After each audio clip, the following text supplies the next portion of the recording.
Hi Cheerag, Hi, hi. welcome to Sudeep Audio's channel. Thank you. I've been wanting to do this with you for I think the last 6-7 years, but for some reason we couldn't just connect and. So glad to have you on the channel, and I'm sure a lot of viewers, especially even the industry professionals and the newcomers, will learn a lot from your experiences and things that you have to share. So if we could start with a general introduction as to what was your educational background, what incidents in your growing up days made you think that sound is what I want to do? If you could share that with us. I was born and brought up in Bombay. Right. And when I was in school, I met somebody who was a Nagra attendant. He became a very dear friend of mine. He was a family friend. Okay. So he would come home with the Nagra, and that was very fascinating. He would play songs from the Nagra, songs which were yet not even released, Okay. which he would use on a shoot Right. for playback.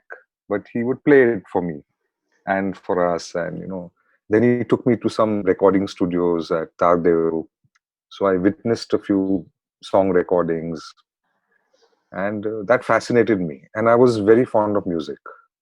So right from my childhood, I was very fond of music. So I knew that, okay, if I'm fond of music, then this is what I want to do. So just for the benefit of the viewers, not many would know what a Nagra is.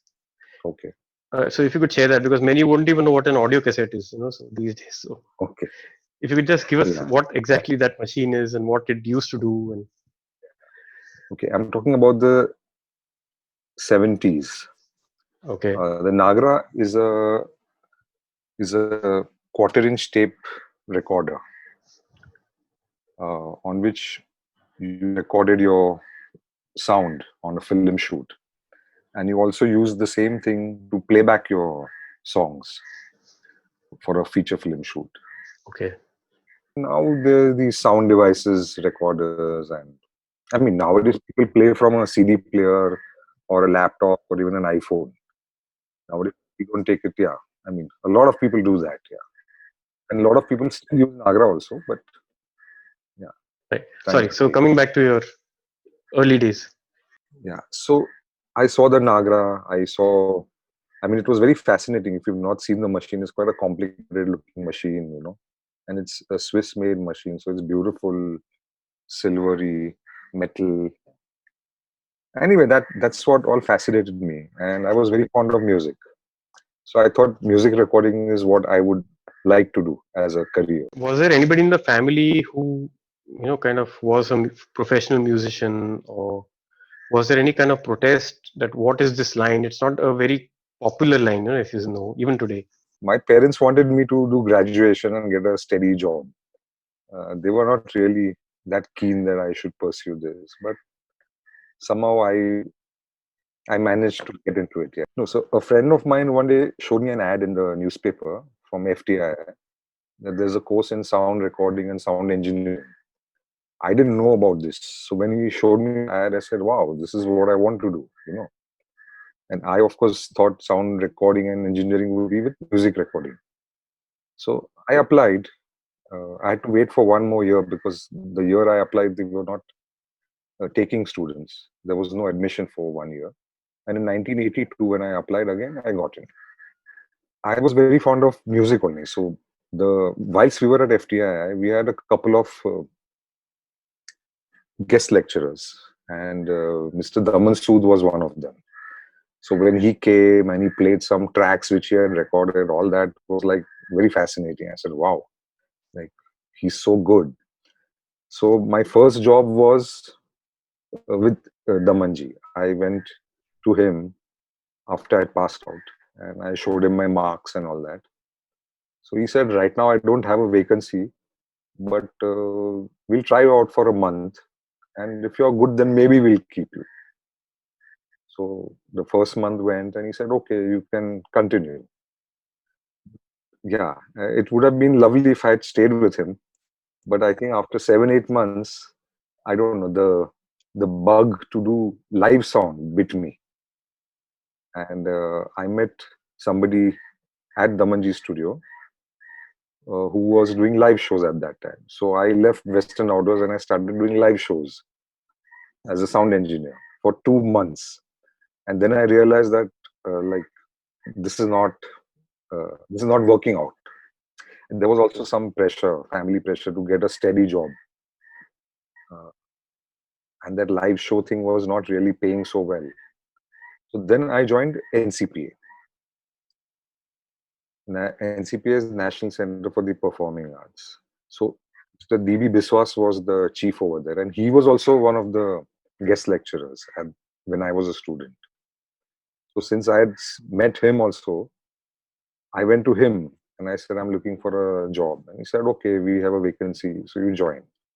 So I was there for 7 years recording, assisting his deputy, Manoj Sharmaji. And then later on, I also started recording classical music. And I was lucky to even be able to participate in a lot of these music appreciation classes. So there was a series of lectures on appreciation of North Indian classical music, South Indian classical music, Western classical music. So in my whole life, I'd never heard North Indian classical music or South Indian classical music. But being there for 7 years, recording so many musicians, and also attending those lectures, I developed an appreciation for this kind of music also. Right. So in your childhood, you were more fascinated by Western classical? Yeah, not Western classical, just Western music. Okay. Okay. So are you a musician by yourself? I mean, in the sense, do you play any I instrument? Or? I play the drums a little bit, yeah, just a little Okay. bit, yeah. Okay. Okay. So when you say that you assisted Daman Sood for some time, then you assisted Mr. Sharma for at NCP, etc. What is the kind of work that you used to do? What did your role involve? With Damanji, I would have to keep the 8-track recorder ready. Put the tape on the machine, make sure it's been erased if it's a fresh recording we're doing. Help him with the miking of the instruments. Damanji is a master, so it was always a pleasure. I would, I feel very safe when I knew he was there in the studio, because all I had to do was just follow his instructions. If he said put XYZ mic there, I would just go and put it there, and I would place it whatever way I could, and then I knew that he'll come and fine tune it. We were all very fresh, very new. We didn't know much, and if he was late, then the pressure would be on me कि यार सूद साहब आए नहीं, चालू करो, आप कुछ कर दो. And I would like say, अभी आते ही होगे, he'll do it. Anyways, and there was Avinash ji also, Uday Chitra. So it was lovely working under them. I wish I had stayed on. Then I would have actually made my career in music recording, but that didn't happen. NCPA had an archives where they were trying to document a lot of Indian classical music. So they would invite these top musicians who would come and perform. And we would just record it on quarter-inch tape. And then those tapes have to be preserved for forever. So there's an archival room which is 24/7 air conditioned and humidity controlled, and I would have to go and check the temperature in the room 3 times a day. Bring the tapes out once in a while and play them, or just rewind them and put it back on the spool. It was all on spool tapes, quarter-inch. See, it was the music that actually the fascinating part. Being able to listen to that kind of music. And then there would be other exhibitions that would happen. I mean, even people like Zakir Hussain and all came and performed at NCPA. So sometimes you get involved with that also. There were so many programs we've recorded. By Thakichi Lavni, P.L. Deshpande ji, Ashok Ranade ji would be curating those programs. Lots of music, just music for 7 years. Did that and enjoyed that a lot, yeah. Then I happened to meet some friends at a party who were my FTII batchmates. And this was, I think, 1991, I think so. That's when the television boom was happening, like cable TV, Z TV, Star TV, all that had just started. So suddenly people who had been growing up on watching Doordarshan now had 24 hours of better quality stuff to watch. So there was a boom. and suddenly there were lots of shoots happening. So I met some friends, Dilip Subramaniam, and he said that, I'm getting a new daily soap to shoot, which means I'll be shooting like 5 days a week, 6 days a week. So he had teamed up with another colleague of his, another friend, Indrajit Nyogi, and they together had taken up this show called Shanti. Shanti is the first daily soap of India, which launched Mandira Bedi's career. So they had landed up with this show, and they said, we need a third person because both of us have our other projects also. And when we can't go, we'll send you. And it looked like a good deal because it would have paid me more than what I was earning at that time. So I said, chalo, now I've done 7 years of this, let me get into this now. That's where freelancing started. And then after Shanti, it was a lot of other shows, talk shows and game shows and things like that. So one show after another, yeah. Nice. And you've over the years you've just been doing that freelancing, or did you do any other thing in sound also? There was one period where I joined Star TV as an in-house recordist. They were commissioning 2 post-production audio studios for their on-air promos, purely for the promos. So it was literally under construction at that time at the Marol office. And they had got down the Fairlight machine and all that. And I met Joe Gonzalez, and he said there's an opening, and like, you want to join them, So I thought, why not, So I joined them, and I think I was there for a year. And then again, some things happened, didn't work out. So I quit. So that was one thing which I did during my freelancing years. Yeah. But you've always then worked in the field of television shows, or have you also handled live concerts? So there were actually two things which I did. One was joining Star TV. So I did a little bit of work on the Fairlight and promos work and all that. And the other thing I did was I joined my friend Rustam Pauri. He had a company called Performance Audio. His company still, Rustam passed away a few years ago. So actually that was a phase when there was not much work happening. I had sort of quit audio. I was trying to do some other business. It didn't work out. And I was at my wit's end, and I just went and met Rustam, and I said, Rustam, now I think I'll have to come back to audio, but I've lost all my contacts. Anything, do you have a vacancy in your office, in your company? So he said, sure, just come on board, So Rustam was, I don't know if you've ever met him, Rustam Paul. Okay. So he had a heart of gold. So he said, yeah, you just come from tomorrow, And he saved me in the middle of my career for like 7-8 months. I started working for him. So that's where I did a little bit of live sound. And then all my TV work started coming back to me. So I told him, Rustam, I'd like to go back to doing television. I don't think this is good for me. Because it was a bit tough. Live sound, you're rigging gear and then you're taking it off at the end of the show and all that. So he said, yeah, I understand. Don't worry. Go back and do your television work. I've done quite a bit of film work also. I've done quite a bit of television work also. Right, right. So, any projects that you are very fond of, or you have good memories of? You've done Kapil Sharma show. You've done Satyamev Jayate. Yes. These are big All shows these on shows. television. Yeah. So, All these any fond memories from any of your recording experiences that you'd like to share? There are lots. When the show was being planned, uh, the production house got in touch with me, and then one day they said that Aamir is having a script reading at his house, and he has invited you. So I went, and I was surprised because so far in my career, nobody ever calls the audio engineer for any script reading or anything like that. In television shows, it's nothing. You are a technician. You will come on the day of the shoot, a few days before the shoot, do your work and go. But here, I landed up in Amit Khan's house. I mean, they've invited me and said, come have lunch with us. Then we'll have the reading. Then after lunch, a whole bunch of people sitting together, the creatives, the DOP, me.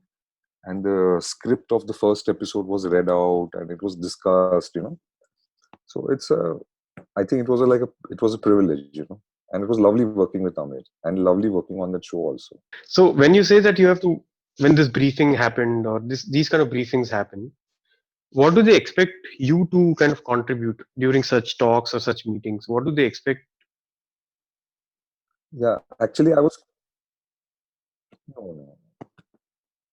In Amir's case that was not what he wanted to discuss. He just wanted to know that this is the script, this is what we are planning to do, what do you feel about it, stuff like that, nothing technical. Technical part happened on set when that was being constructed. Again he had a meeting, again we went there, and so I just said that we are going to get real people on the set, you're going to be interviewing them, some of them will be nervous, some of them will be crying, because they're saying true stories about themselves. There were many topics which were very difficult for people to talk about, like alcoholism, yeah, violence in marriage, stuff like that, child abuse. So people are coming on camera and talking about their lives, and it's not easy. So they could be crying. So one of the things I told Amir is that we'll have to maybe put some spare mics around just in case something goes wrong, because we don't want to interrupt when people are sharing their real life stories. You don't want to interrupt them unless it's absolutely essential, So something like that I told Amir, and he was absolutely for it. He said, yeah, you must do it and all. And he was very sharp, Even if there was a technical problem happening during the shoot, we could communicate with Amir on an in-ear system, and we would tell him, Amir, the mic, the shirt is touching the mic or something, and he would just quickly go adjust the mic and sit down again, So the break wouldn't happen. The flow of the interview would not stop. He would take care of stuff like that. So he was damn good at that. Right. So Chirag, when you're called by a production house, usually a production house calls you for a TV show, for example. So what all do you ask them in the sense, besides obviously the fees, etc.? But what do you ask them about the technical requirements? Of how do you decide on which microphone, uh, what kind of gear? Because for live shoots, it's a different list compared to a music studio. So how do you decide on, the list of things that will be required? See, over the years, we've been dealing with just one or two vendors. One is Prakashji, one is Dennis. Most of the television shows that I've worked on, the equipment has been provided either by Prakash Ahuja or Dennis. So we know what equipment they have. We know that these are the mics that are available. If I want a DPA or something, it's not going to be there, because we know that for television work, the budgets are much lower. You need a lot of equipment on a TV show, like let's say for Kapil Sharma show, when that show. So I know exactly what equipment Prakashji has. I know that I can only get these mics, I can only get this kind of console, I can only get this recorder or whatever. So that's how we plan the shoot. So like for Kapil's show, we knew that there were going to be some 5-6 characters which are part of Kapil's house. And then he said, we are going to get celebrities. So we have to plan a little bit, Okay, he said we'll get 1 or 2 celebrities, but sometimes you've seen 7-8 celebrities also come on the show, So you have to keep that in mind, that 2 can become 4, and have enough mics, everything extra, always with us. And of course, whenever the episodes are being planned, the production house would tell us that in this episode there are going to be like 14 people coming, but only 6 will sit on stage. The remaining will sit in the audience, So then we need some extra mics. We'll call for extra stuff at that time. But otherwise, we would have one fixed amount of gear that would always be there for the shoot. Besides deciding on the list of equipment, what I also wanted to ask you was, how do you interact with people? this is all technical work, Hmm. yes, but you also have to handle artists Yeah, and you have to handle their egos also. So, yeah. as an engineer, what are those little nuances one should have so that you don't get into some kind of a quarrel or argument on the set? And You have to use kids' gloves when you handle artists. You have to be sweet to them. You want to try and put your point across. If you have a technical issue, you put it across to them nicely. I generally don't like to make a big fight or something over anything. I try to see things from their point of view also. Actually, when you do a lot of feature film work, you realize that the comfort of the artist is very important. And if you insist that no, I want to do something my way, and it just puts off the artists, and they can get pissed off, and it happens. Uh, I'll give you an example. Now, we were shooting this film Black, and Amitabh Bachchan ji, uh, and there was one lady. I forgot her name, but uh, she's a teacher or something, and Amit ji has come to meet her. And now this lady has to put eye drops in Amit ji's eyes. So we were rehearsing the scene in Filmistan and the set and everything. And so Amit ji had to sit down on a rotating chair, like the office chair. And he would then look up, and the lady would come and put eye drops. So during the rehearsal, he sat on the chair and they were doing the lines, and the chair was squeaking. It was making a lot of noise. Squeak. Every time Abhijit moved, it would make some noise.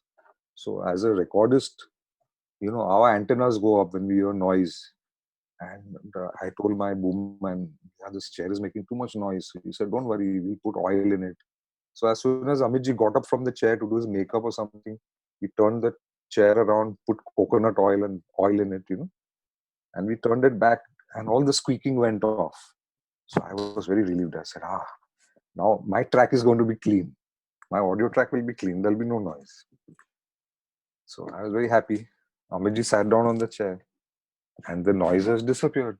So, uh, where's the noise? Why has the noise stopped? So I went to him and I very proudly said, sir, we put oil and we removed the noise. He got angry at me. Why did you do that? I said, sir, the noise is irritating. It'll disturb your audio track. No, I was going to use the noise in my scene. I want that noise. Get the noise back in the chair. That's impossible to do now because the chair is well oiled. It's not going to make any noise. So, I mean, these things you learn along the way. That, like, I thought that I'm only seeing it from my point of view, but he had something else in his mind. He was going to make use of that noise, the squeaky chair, in his dialogue delivery, and I ruined it for him. He got so upset. So, I mean, there have been a lot of incidents like that. Sometimes you put a carpet on the floor because there are footsteps. And again, Amitji has told me this. Don't do all this here. You're telling me to walk from here and not walk here. You're making. Just let the artist be. Let him do what he wants to do. If there's a noise, that's your problem. But don't put all these restrictions on artists.